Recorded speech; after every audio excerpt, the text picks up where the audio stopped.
Good day, everyone. I'm Imari, and today we'll have a discussion on cattle, carbon, and climate, understanding the role of cattle on climate change.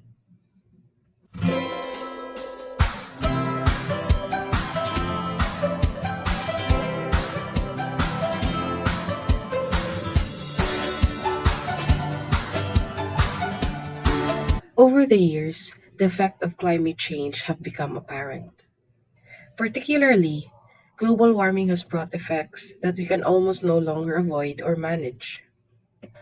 Over the past decade, we have seen that mainstream media has placed a lot of blame for changing climate on livestock production, particularly on cattle production.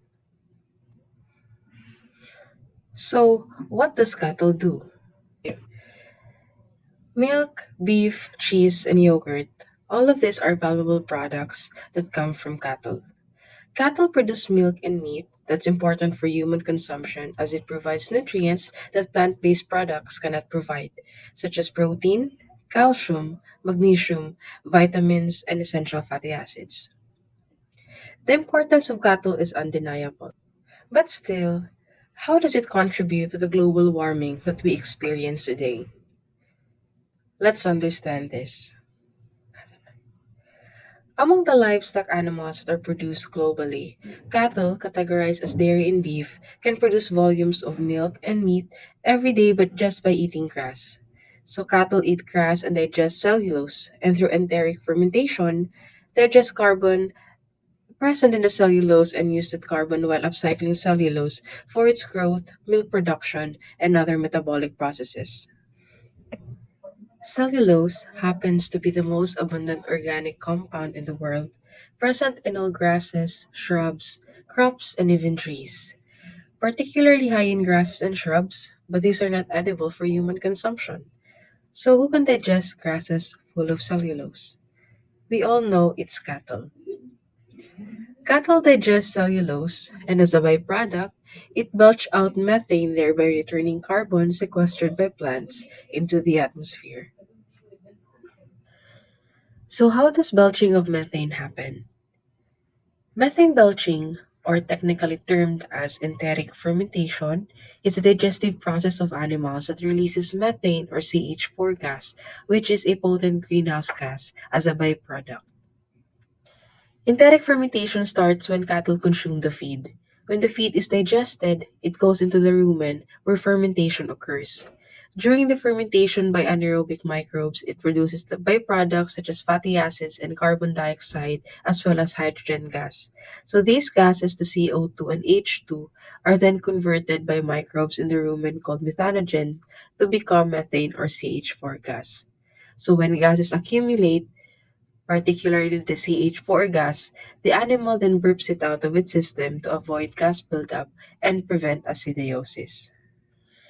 Basically, enteric fermentation is affected primarily by the population of microbes and level of activity in the rumen, which is affected by the species type, animal age, feeding strategies and dietary composition of the feed, and also environmental stress, particularly heat stress. This digestive process enables ruminant animals to eat more plant materials that otherwise would not be digestible. So, approximately about 7 to 10% of a cattle's energy intake is lost as methane and are expelled via belches through enteric fermentation. With the cattle's global contribution of greenhouse gas emissions, enteric fermentation has accounted for as much as 30% of global CH4 emission or about 40% of total global emissions from agricultural sector. Through this, cattle contribute the most, followed by other ruminant animals such as buffalo, sheep, and goats. The problem becomes more apparent considering the sheer scale of livestock raised for meat production throughout the world today. So a single cow produces between 154 to 264 pounds of methane gas per year. Not counting for the emission of any other livestock, around 1.5 billion of cattle raised specifically for meat production worldwide could emit at least 231 billion pounds of methane into the atmosphere. While it is true that cattle contribute to climate change through the emission of methane, methane is actually part of a natural cycle of carbon called biogenic carbon cycle. So, what is biogenic carbon cycle?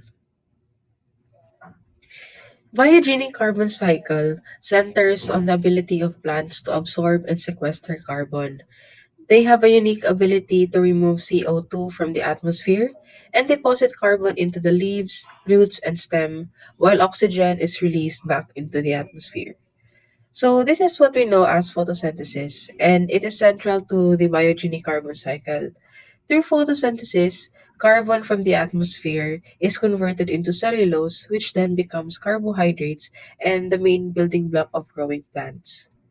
So the biogenic carbon cycle is a relatively fast cycle that is carbon cycle between the plants and the atmosphere is only in a short period of time, which is usually in the range of a few years or a few decades, around 12 years to be exact.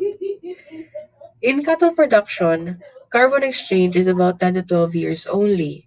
After about 12 years, the methane is broken down and converted back to CO2 or carbon dioxide and are ready for plant uptake for photosynthesis. And again, fix carbon back into cellulose. So in essence, the belched methane into the atmosphere is not adding new carbon, but rather it is part of the natural cycle of carbon through the biogenic.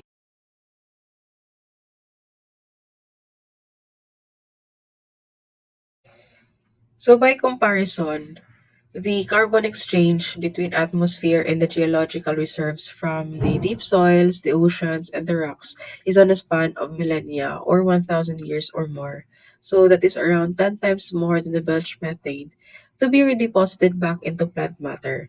So that is why extraction and burning of fossil fuels has a much greater impact on a global climate than biogenic carbon cycle. So how do these gases in the atmosphere affect our climate?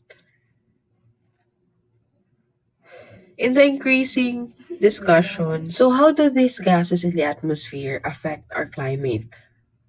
In the increasing discussion about how to address climate change, there are conflicting claims about the need to address methane emissions. Some people argue that methane emitted by cows is a primary cause of climate change. Others argue that methane from beef and dairy production is not much of a concern because of its relatively short duration in the atmosphere. Unlike carbon dioxide, which lasts from 300 to 1,000 years in the atmosphere, methane typically breaks down in about 12 years. So this second view suggests that because of its relatively short lifespan, methane won't build up in the atmosphere, and methane emissions from livestock should not be of a concern. So, how important is methane in global emissions and in our when planning to greenhouse gases mitigate are emissions assessed, that contribute to climate scientists change? Compare two factors to our most prevalent greenhouse gas, which is carbon dioxide, by how much one unit of each gas contributes to warming, and also how long that gas is expected to last in the atmosphere. So, the measure used in most climate change literature is the 100-year global warming potential. Starting in 1990, the Intergovernmental Panel on Climate Change has used the global warming potential or the GWP to allow comparison of the global warming impacts of different gases. Specifically, the GWP is a measure of how much energy the emission of 1 ton of a gas will absorb over a given period of time, relative to the emission of 1 ton of carbon dioxide.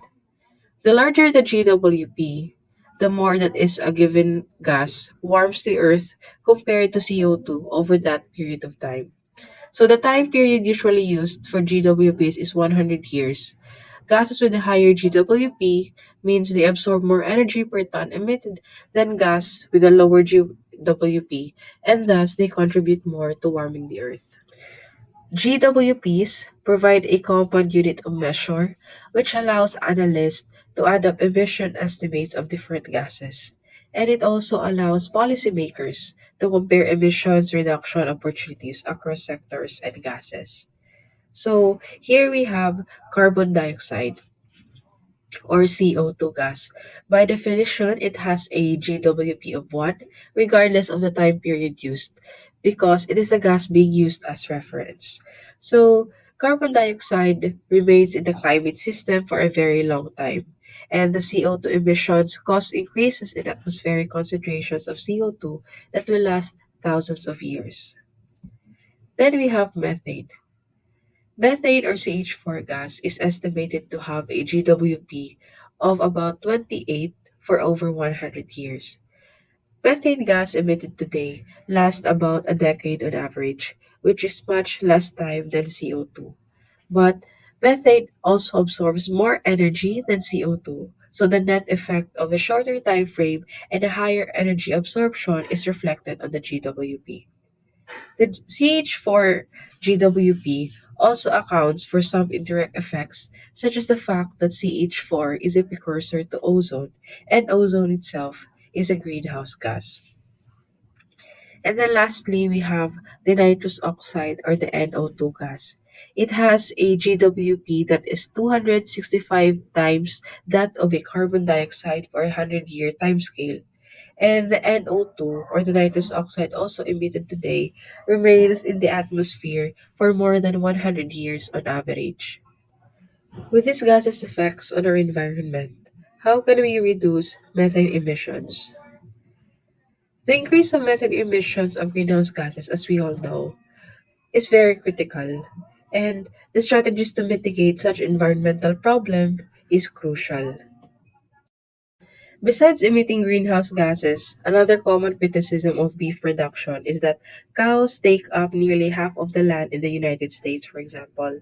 So overgrazing those lands can degrade soil health and biodiversity. Yet, researchers argue that when managed correctly, cows help restore healthy soils, conserve sensitive species, and enhance overall ecological function.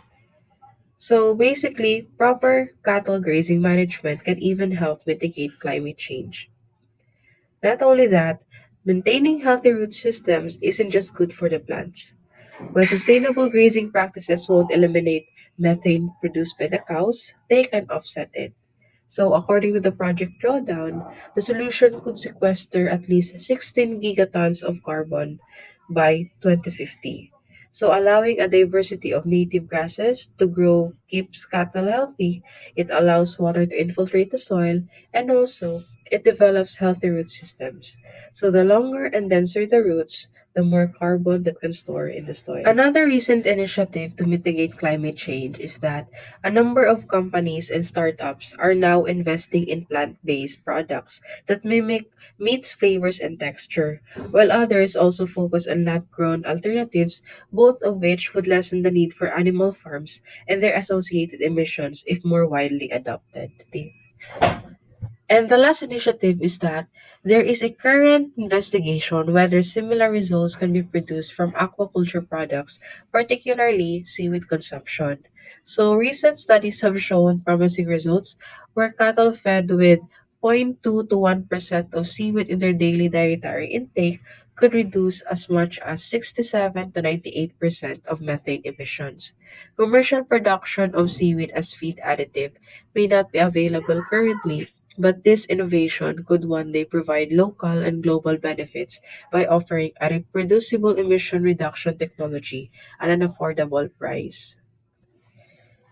And recently, most of the technologies are leaning towards cattle nutrition because they aim to enhance microbial activity in the rumen, which is also a great solution and mitigation strategy to climate change effects. Greenhouse gas emissions is a global problem for a very long time, and it is a fact that cattle production is a large contributor to this. Yet, the undeniable importance of cattle industry worldwide is also worth to be looked into. Hence, the development of mitigation strategies and technologies is very crucial. So, that's it for today. Thank you and see you on our next discussion.